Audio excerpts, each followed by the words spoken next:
कांग्रेस के अध्यक्ष खड़गे जी, प्रियंका गांधी जी, तेजस्वी यादव, फारूक अब्दुल्ला जी, मंच पर बैठे शिवसेना के उद्धव ठाकरे जी, शरद पवार जी, सभी नेतागण, दोस्तों और भाइयों, जहां तक मैं समझता हूं कि हम लोगों को लड़ना चाहिए, साथ लड़े, अकेला लड़े, लेकिन लड़ना चाहिए। देश भर की परिस्थिति की बयान मैं कर रहा हूं। मैं इसलिए देश भर की बयान कर रहा हूं कि बंगाल में अलग सी परिस्थिति बन चुकी है। महाराष्ट्र में कोशिश की जा रही है कि हम सब जन इकट्ठा लड़े, लेकिन दो चीजें जो है वो सबसे बड़ी चीज है, मैं यहां पर मानता हूं। इलेक्टोरल बॉन्ड आ चुका है और हर चैनल पर अमित शाह का बयान आ रहा है कि हमने जो है इलेक्शन के माध्यम से जो काला धन था उसको भगा दिया है। लेकिन मैं मोदी जी से और अमित शाह से पूछना चाहता हूं, future gaming and hotel service company है कि जिसकी 2021-2022 की जो नेट प्रॉफिट है, ये नेट प्रॉफिट 215 करोड़ का है और उन्होंने इलेक्टोरल बॉन्ड जो है वे 1360 करोड़ का खरीद लिया है। जब कंपनी का प्रॉफिट ही 200 करोड़ है तो 1300 के बॉन्ड वहां कहां से खरीद लिए? इसका विवरण तो होना चाहिए। मैं ऐसे कई कंपनियों का नाम दे सकता हूं। क्या हम लोग इनको टारगेट करेंगे या नहीं करेंगे? मोदी से ये सवाल पूछेंगे या नहीं पूछेंगे? और हम लोग जरूर पूछना चाहेंगे कि आप कह रहे हो, अमित शाह से हम कह रहे हैं कि आप टीवी पर जवाब देते हो तो इसका जवाब दीजिए कि इस कंपनी के पास 1300 करोड़ रुपए कहां से आए, इसका जवाब होना चाहिए। आप इन पर ईडी की इंक्वायरी करवा रहे थे, लेकिन ईडी की इंक्वायरी अब रुक चुकी है। ऐसी एक परिस्थिति है। मैं समझता हूं कि एक मामला है कि जिसको हमने उठाना चाहिए। दूसरा, प्रियंका गांधी जी से मेरी नम्र विनती है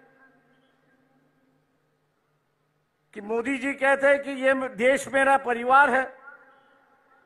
ये बात सही है कि ये देश उनका परिवार है, लेकिन उनका जो असली परिवार है उनमें से एक महिला उनके साथ में नहीं रहती है। हो सकता है कि अगले साल के इलेक्शन में जो हो रहा है, मोदी जी दोबारा प्राइम मिनिस्टर ना बने। कांग्रेस पार्टी के अध्यक्ष से भी मेरी दरखास्त है कि हम लोग इस मुद्दे को उठाए और हिंदू समाज के अंदर फैमिली का जो रिश्ता होता है वो सबसे गहरा रिश्ता होता है। मोदी जी उस रिश्ते को निभाए, उस रिश्ते को निभाए और अपनी पत्नी को अपने साथ में लेकर रहे। 2-4 दिन बाकी है, उसके लिए हम लोग को लड़ना चाहिए। मैं उम्मीद करता हूं कि खड़गे जी जब बात करेंगे इस पर जरूर अपनी टिप्पणी यहां पर करेंगे, क्योंकि वह हिंदू संस्कृति की बात करते हैं, हिंदू रिवाज की बात करते हैं और वही रिवाज और वही उसको मानने के लिए तैयार नहीं। पर्सनल मामला है, मैं जानता हूं,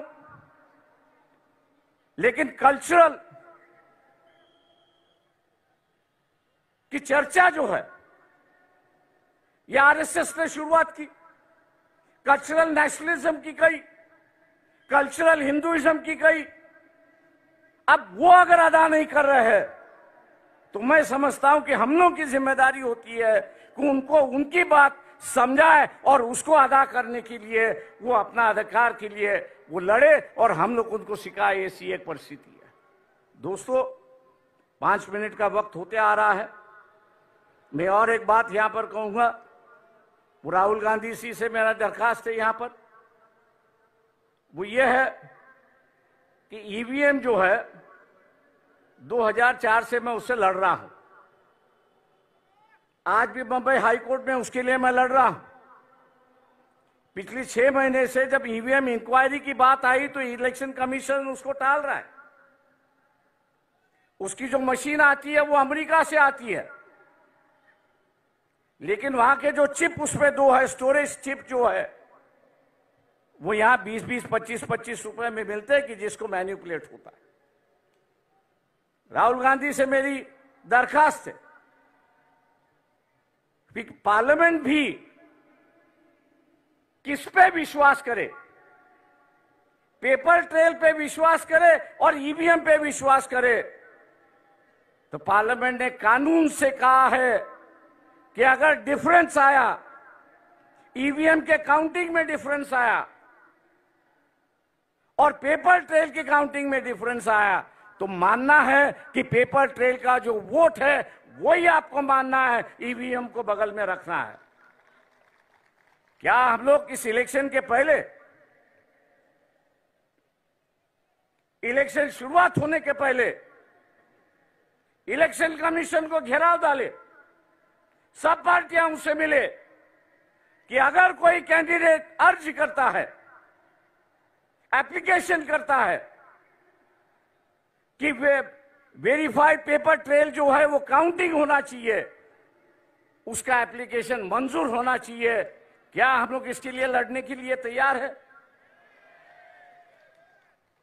दिल्ली में हम लोग को यहां पे जाना होगा। मैं राहुल गांधी से विनती करता हूं कि वो अगर डेट ऐलान करेंगे तो शायद हम लोग उसमें शामिल होंगे, बड़ी संख्या में शामिल होंगे, ये मैं आशावाद यहां पर करता हूं। रही बात लोग साफ सुथरी कैरेक्टर के लोग चाहते हैं। ये जो फैमिलीवाद है, दूसरे चीजें जो है, लोग उससे उब गए हैं, हम लोग उससे बाहर निकले। और मैं इस मंच से कहना चाहता हूं कि हम लोग अपना इस्तेमाल एटलीस्ट महाराष्ट्र के लिए परिवारवाद के लिए खर्च करने के लिए तैयार किए। हम आपके साथ हैं, आम आदमी हो, डेमोक्रेसी सोशलाइजेशन हो, कैंडिडेचर का सोशलाइजेशन हो, ना ये हो किसी एक परिवार से, किसी एक कास्ट से ज्यादा लोकसभा के उम्मीदवार हो और हम उनको पीछे सिर्फ वोट बैंक बने। हम लोग वो बनने के लिए तैयार नहीं है। मैं इन्हीं बातों के साथ आपसे रजा लेता हूं कि 5 मिनट का वक्त खत्म हो चुका है। जय भीम, जय भारत। धन्यवाद प्रकाश जी।